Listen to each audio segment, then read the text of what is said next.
tiap hari datang ke kebun? Ya, Iya. Kenapa Ibu masih datang ke kebun?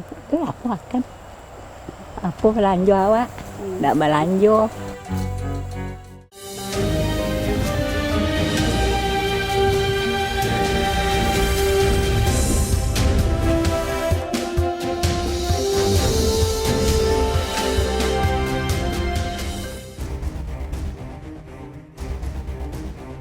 Nagari Lubuk Aling-Aling Tengah menjadi salah satu desa tertinggal yang lokasinya di ujung Kabupaten Solok Selatan, berbatasan langsung dengan Kabupaten Dharmasraya, Sumatera Barat. Desa ini berdampingan dengan aliran sungai Batanghari yang menjadi tumpuan mereka untuk kehidupan sehari-hari. Di sini warga masih mengandalkan perahu kayu untuk dijadikan sarana keluar masuk desa, sebab akses jalan yang ada tidak memadai. Minimnya infrastruktur di Nagari Lubuk Ulang Aling Tengah membuat warga sehari-harinya menelusuri Sungai Batanghari. Dan tim Indonesiaku kali ini mengikuti bagaimana warga dapat bertahan hidup di pelosok selatan Kabupaten Solok Selatan. Selamat datang di Indonesiaku.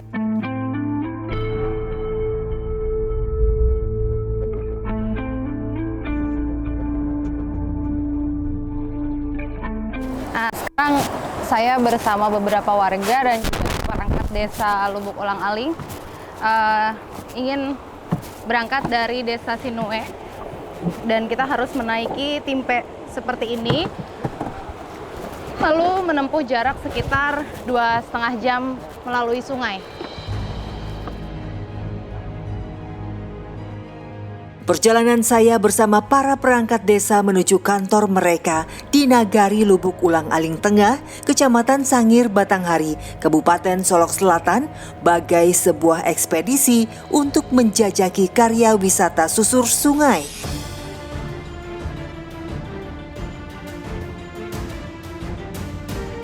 Namun sungguh miris, inilah potret realita yang sehari-hari dihadapi warga untuk mencapai Nagari Lubuk Ulang Aling Tengah.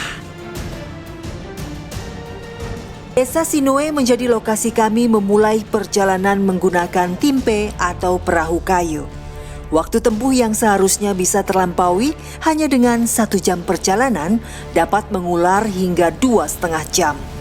Hal ini diakibatkan kondisi jalur darat yang sangat buruk sehingga jika melewati sungai harus melawan derasnya arus.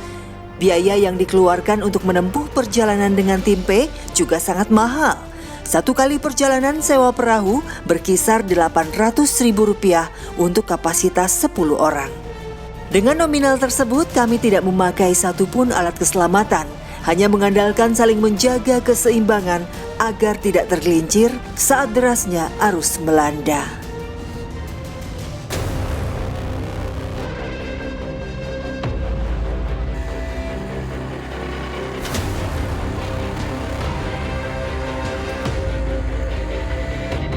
Ketika hampir tiba di desa, saya disuguhkan pemandangan aktivitas pengerukan pasir di pinggir sungai. Rupanya, kegiatan dengan alat berat ekskavator itu merupakan upaya pencarian emas yang sudah lama menetap di Nagari Lubuk Ulang Aling Tengah. Bukan milik perseroan, melainkan oknum peroranganlah yang mengendalikan aktivitas pengerukan emas tersebut.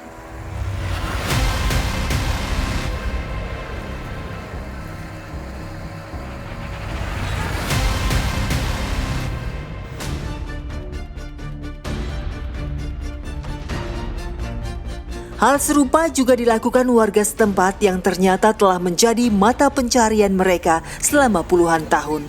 Tidak dengan alat berat, namun hanya berbekal alat sederhana, yakni melakukan cara tradisional dulang. Aktivitas mendulang emas dimulai pada pagi hingga sore hari di tepian Sungai Batanghari. Ardianti menjadi salah seorang warga yang menggantungkan hidup dengan mendulang emas sejak dirinya berusia 15 tahun. Upah yang didapat amatlah kecil jika dibandingkan dengan penambang emas menggunakan alat berat. Dalam 1 hari penuh, penghasilannya tak menentu. Jika sedang beruntung, wanita parubaya ini bisa meraup 10 mm emas Namun belakangan ini hanya mendapat kurang dari 1 mm emas yang setara dengan nilai di bawah Rp10.000. Kalau dalam sehari biasanya dapat berapa, Bu? Biasanya dapat sabunci, 2 bunci, ada 6 mili. 1 mili. Satu Saya. bunci itu berapa mili, Bu? Kurang 100 bunci 10 mili. 10 mili. Iya. Itu kalau dijual biasanya berapa, Bu, Ibu dapatnya? Kalau dijual kadang dapat 50, kadang dapat 70. Itu dapatnya dalam sehari. Dalam sehari. Iya. Sepadan nggak sih, Bu, sama upaya Ibu nih? Kita harus ke sini, ke sungai, setimpal. Enggak setimpalan lah, Bu. Jadi di barang yang dibeli tak setimpalan, di tanah gua awak tak setimpalan, di pasok keadaan anak sekolah, awak nak makan. Ibu selama ini pernah nggak sih dapat bantuan gitu dari Enggak. pemerintah? Pemerintah paling dekat aja, Enggak ada. kabupaten. Enggak Nggak pernah. Bu. Ibu kepengennya apa, Bu? Harapan Ibu apa, Bu? Kalau misalkan pemerintah dengar. Harapan Ibu itu ini, Bu. Pak Presiden tuh minta kami nyurus kami indah lemah. Kok jalan nyeloan, kok barang nyumuan indah itu. Jadi kalau pengen begini kok Bu taniayo kami, Bu. Aku dak taniayo Bu dak anak sekolah cilai. Barang muah maha. Anak jalan buruk nang kami tuh. Tak ada pilihan lain, hanya bergantung pada sungai sebagai sumber penghasilannya. Akses jalan dengan kondisi buruk membuat kegiatan warga terbatas dan serba terisolir di hilir Sungai Batanghari.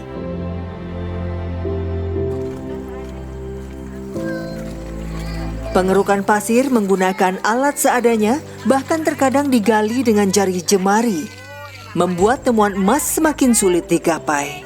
Terkadang ibu-ibu ini harus bergeser dari tepian sungai ke arah tengah dengan harapan menemukan emas dari pasir yang berada di dalam air. Nah, ini proses mendulang emas di pinggir sungai, tapi untuk dapat pasir yang kemungkinan besar ada emasnya, kita harus semakin ke arah dalam.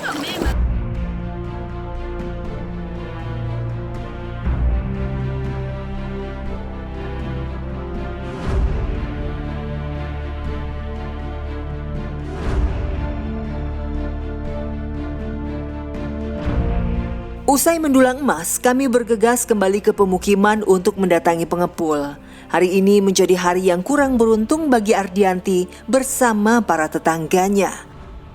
Waktu yang dihabiskan seharian penuh di tepian sungai hanya menghasilkan 0,01 mm emas atau setara Rp7.000. Sungguh miris. Hal yang dilakukan warga semata-mata untuk bertahan hidup di tengah kondisi serba terbatas. Hal ini tentu berbeda dengan para penambang emas yang pada hierarkinya kegiatan mengeruk tanah hingga menciptakan lubang menganga dapat merusak ekosistem sungai.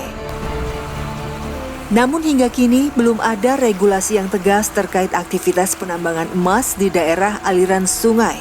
Awalnya masyarakat kita itu pertama dari nenek moyang, itu kehidupannya, Pak. Yang tidak bisa kita roba gitu.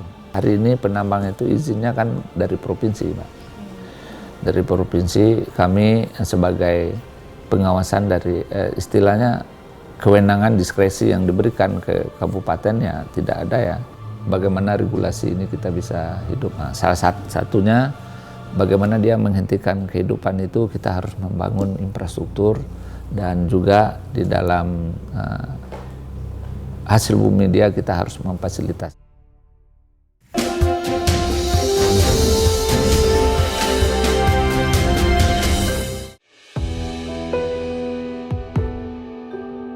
Jorong Pulau Karam menjadi salah satu dusun di Nagari Lubuk Ulang Aling Tengah yang dikenal sebagai daerah penghasil buah pinang. Meski jarang dikonsumsi secara mentah, buah pinang memiliki ragam manfaat bagi kesehatan tubuh. Saya bertemu dengan Rosma dan saudaranya yang hendak bergegas ke kebun pinang. Walau unggul sebagai komoditas utama di desa ini, rupanya lokasi kebun pinang terpisah jauh dari pemukiman. Kami harus berjalan kaki sepanjang 2 km dengan mendorong gerobak yang digunakan untuk membawa hasil panen. Jalan bebatuan ini sering menghambat roda gerobak, ditambah tak sedikit medan jalan tanjakan.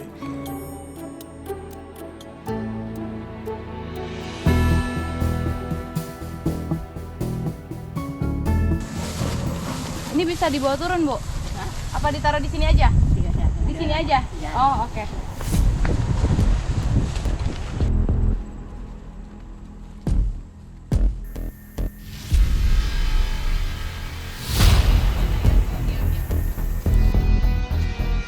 Tiba di kebun, kami pun langsung mengambil galah sebagai alat yang digunakan untuk memanen buah pinang karena terletak di atas pohon setinggi 2 meter.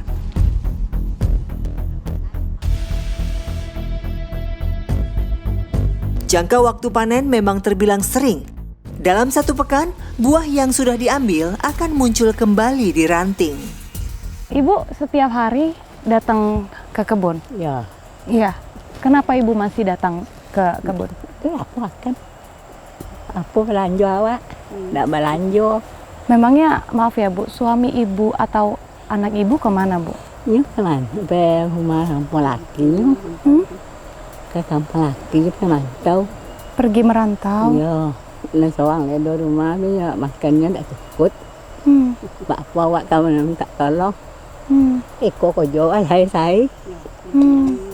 Ini saja setiap hari Ibu lakukan? Ya, Sehari-hari kalau misalkan ngambil pinang, Iya. itu Ibu dapat berapa? ke karung. Hmm. Itu bang ke sini. Hmm. Tunggu di jalan tu mah. Itu bang ni garap aja. Saya ide tu bositan. Kalau sudah diambil, Ibu apakan Bu biasanya? Dijual kah? Penjual udah kubak berjual. Kalau dijual, Ibu berapa harganya Bu?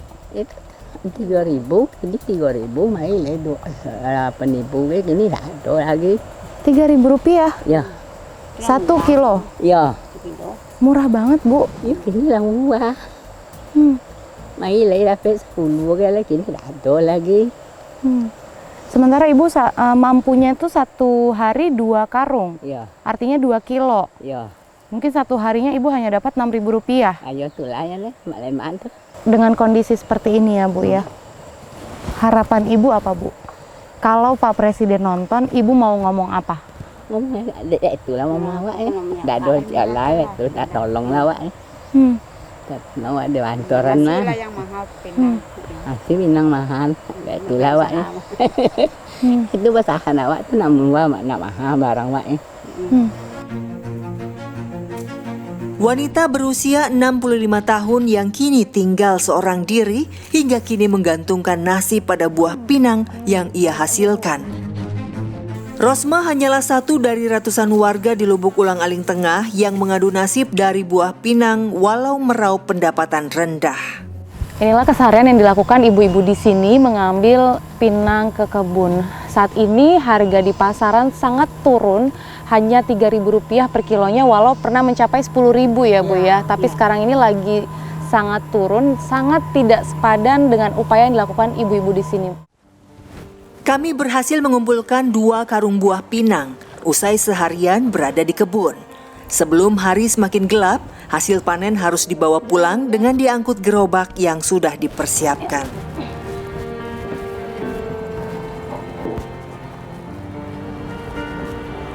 Hujan.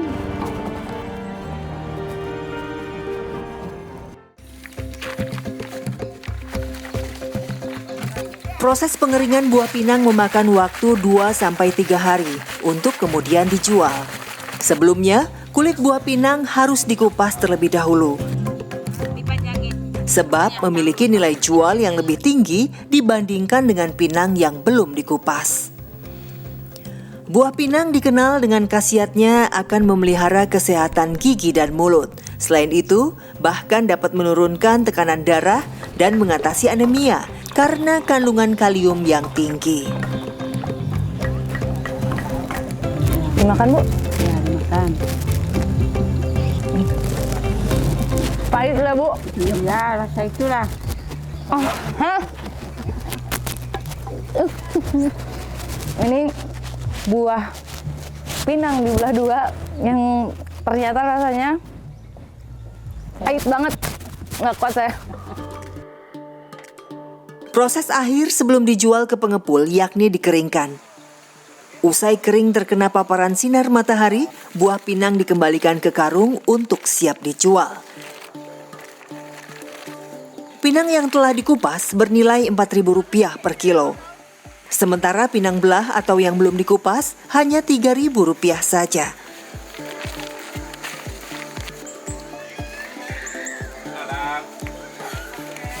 Ada yang jelek juga, tapi banyak bagus ini. Oh, bagus ini, Bu. Bagus ya, Pak. Bagus ini.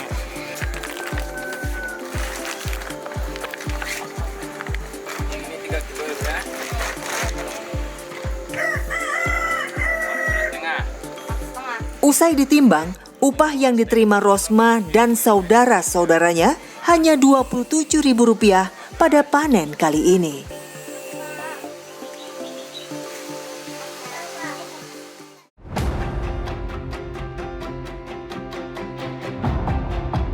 Sungai menjadi berkah tersendiri bagi warga Nagari Lubuk Ulang-Aling Tengah. Ikan yang hidup di dalam sungai menjadi lauk utama untuk dikonsumsi sehari-hari. Jenis ikan air tawar beragam, mulai dari ukuran kecil hingga besar. Bukan alat pancing yang digunakan, melainkan dengan cara tradisional menebar jala. Namun jangan salah, ibu-ibu di sini juga piawai menangkap ikan mengenakan jaring-jaring tersebut.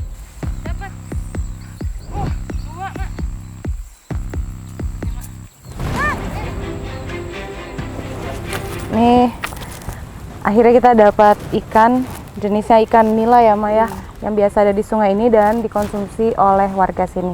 Sekarang kita mau kumpulin dulu, ntar mancing lagi. Taruh lagi ya, Mak. Usai dibawa pulang, kini ikan nila tangkapan kami siap untuk disajikan. Meski setiap harinya disuguhkan dengan menu yang sama, tak ada rasa bosan. Inilah satu-satunya hasil alam yang disyukuri sebab dinikmati secara cuma-cuma. Lokasi pasar tradisional terdekat berada di Kabupaten Dharmasraya. Hal ini yang membuat warga, terutama ibu-ibu, resah karena memerlukan perjuangan ekstra ketika hendak berbelanja kebutuhan sehari-hari. Mak, emang biasa sehari-hari makan ikan kayak gini ya, Mak? Iya. Harapan Mak apa sih, Mak? Kepengennya gimana sih? Pengennya mana ya? Ingin ada pasar di sini, pasar sayur misalnya kan, atau kebutuhan rumah tangga, biar nggak jauh. Masalahnya kalau jauh dari pasar mana ongkos lagi. Nagari Lubuk Ulang-Aling Tengah terdiri atas 3 jorong atau dusun. Di antaranya Jorong Pulau Karam, Jorong Rantau Limau Kapeh, dan Jorong Tanah Galo. Masing-masing jorong lokasinya terpisah oleh sungai, sehingga menjadi hambatan bagi petugas kesehatan di Nagari Lubuk Ulang-Aling Tengah.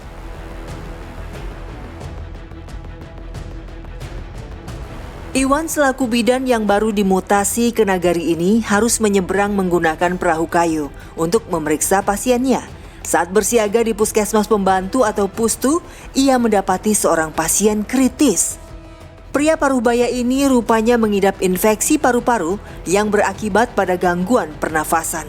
Hal semacam ini tak bisa ditangani pustu, sehingga Pak Suljab harus dirujuk ke puskesmas yang berada di Jorong Tanah Galo.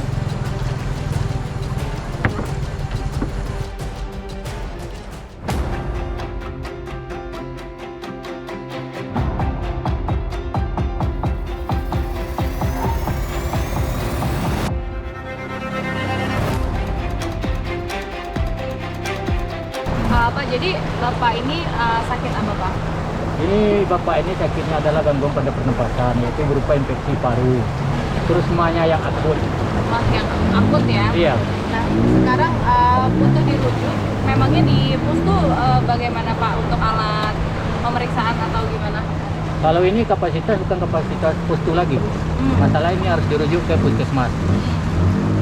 Oke. Kalau di sini rata-rata masyarakatnya sakitnya apa sih, Pak? Rata-rata ya gangguan pernapasan gitu loh Bu, sama mayang akut. Bapak juga mungkin karena sudah lansia ya? Iya.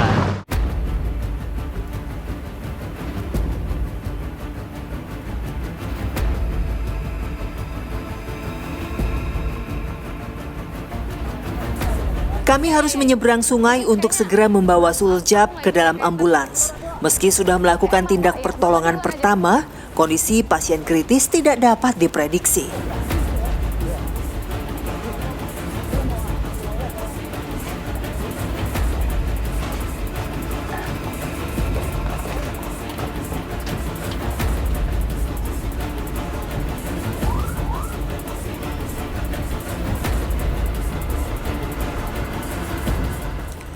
Fasilitas ambulans baru beroperasi sekitar 3 tahun di Nagari Lubuk Ulang-Aling Tengah.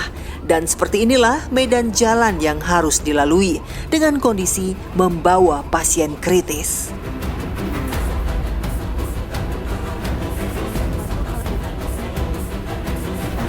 Waktu perjalanan yang ditempuh untuk sampai di puskesmas berkisar 1,5 jam. Nah, sekarang kita sedang di perjalanan menuju ke puskesmas yang adanya di Tanah Galung. Pak, kita kan melalui perjalanan nggak dekat ya Pak ya, jauh dan lumayan jarak tempuhnya gitu. Pernah nggak sih Pak, pernah ada apa gitu yang dialami pasien di tengah jalan? Yang dialami pasien di pas tengah jalan, masalah jarak tempuh kita kan memakan waktu yang lumayan jauh. Iya. Kita lebih kurang 1,5 jam kan. Jadi secara otomatis ada dulunya pasien itu meninggal di jalan tuh. Masalah tidak bisa kita tolongi lagi. Pernah ada meninggal di jalan Pak? Karena kondisi jalan juga seperti ini ya Iya, Pak ya? seperti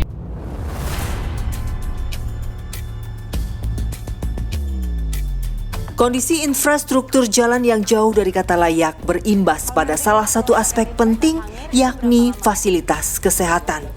Jalanan yang curam, bebatuan dan licin membuat mobil ambulans yang kita tumpangi sering terhambat. Penyakit dominan yang biasa ditemui pada warga di sini adalah gangguan pernapasan yang cukup serius. Hal ini bisa diakibatkan oleh tingkat kesadaran hidup sehat yang masih rendah. Suljab selaku pasien sudah dikenakan infus untuk bertahan di dalam ambulans.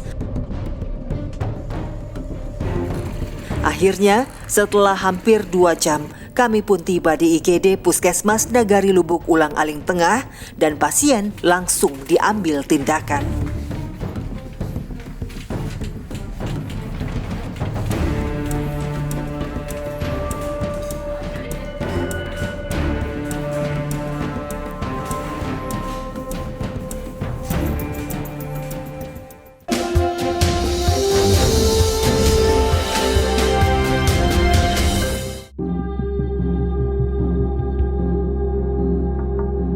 Jorong Pulau Karam mempunyai tanah yang subur disebabkan curah hujan yang tinggi di daerah ini. Daerah Nagari Lubuk Ulang-Aling Tengah menghasilkan biji kopi yang khas rasanya. Petani kopi di sini didominasi oleh ibu-ibu yang tidak memiliki pilihan lain untuk memenuhi kebutuhan hidup.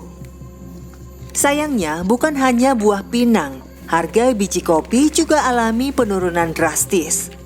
Hal ini dikarenakan kesuburan tanaman kopi di wilayah ini, sehingga sering alami panen. Saat panen, biji kopi yang berwarna merah kecoklatanlah yang bisa diambil. Hamparan tanah seluas sekitar 1 hektar seluruhnya ditanami kopi. Namun sayangnya, hingga kini belum ada perhatian khusus mengenai potensi kopi di Nagari Lubuk Ulang-Aling Tengah. Kopi ini kan salah satu penghasilan warga di sini ya Bu ya. Nah, ini tuh kalau sekali panen biasanya bisa dapat berapa banyak Bu? Aduh kaung guys saya. Disitan siko tuh mana enek tehnya. Kan loe pola. Ini dikit ini Bu, dikitnya. Kan 1 karung. Nah, harganya 1 kilo kopi sekarang berapa Bu? Tuh 20.000. 20.000. Iya. Ibu jualnya kemana Bu? Adalah membeli sini. Biasanya dalam bentuk apa? Biji kopi atau sudah jadi bubuk? Enggak, sudah bijinya sudah kue, sudah tumbuk koenya. Dikupas? Iya, ada kok bapolo mah ada isinya dalam kolo mah. Kuah sudah tuh tumbuk, itulah ada biji itu tinggal itu kau-kau enggak. Itu ada uang nyopik kemari atau Ibu mencukupi nggak penghasilan Ibu dari kopi untuk kebutuhan sehari-hari? kopi lah apa bu kota pakai memotong maki atau maki kota Ibu pengen nggak dapat bantuan? aku udah kepingin wala tapi tak doh pada doh tak coli lah kau marah kena loa tak doh dapat yang nilai itu tak penting tak cukup deh beli kopi tak cukup beli motong maki itu tak cukup makannya bayar. Kesulitan yang dirasakan Nur membuat dirinya bertahan hingga kini. Pasalnya, kopi di desanya hanya dibeli oleh satu orang pengepul yang hendak memasarkan kembali di luar wilayah Nagari Lubuk Ulang-Aling Tengah. Meski masih menggunakan cara tradisional untuk mengolah kopi, tetapi rasa yang disuguhkan cukup mengejutkan karena terasa perbedaan aromanya.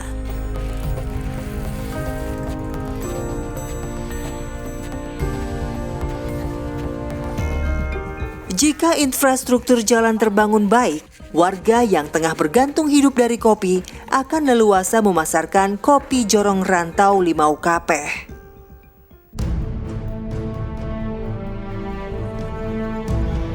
Hari ini, Nur dan para tetangganya berhasil menjual hasil panen dan mendapat upah Rp200.000 atau setara 20 kilo kopi.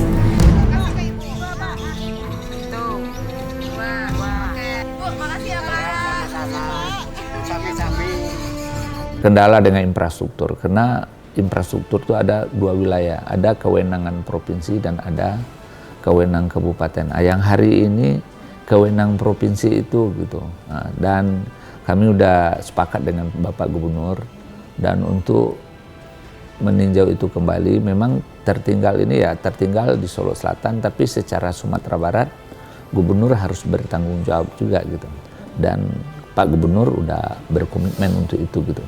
Seandainya listrik belum juga dapat, rencana kami akan kami buat listrik setiap rumah itu akan sekarang lagi direncanakan gitu. Bagaimana dengan solar ini gitu. Katakan tidak ada infrastruktur, ada, tapi melalui sungai gitu. Nah ini kita katakan ya lebih mampu dia daripada kita-kita yang ada di daratan ini. Cuman ya di sana ya masalah sembakonya tentu lebih mahal. Jadi dia berangkat itu dia harus menyediakan, pergi membeli makanan sembako aja, beras katakan untuk 1 minggu dia harus menyediakan minyak 2 jerigen gitu, 370 ya, transportasi di sana lah apa gitu. Nah, inilah tugas-tugas pemerintah. Kami sebagai bupati, kami ajak pemerintah provinsi dan pemerintah Kabupaten Solo Selatan untuk berkolaborasi untuk mengentaskan ketertinggalan ini gitu.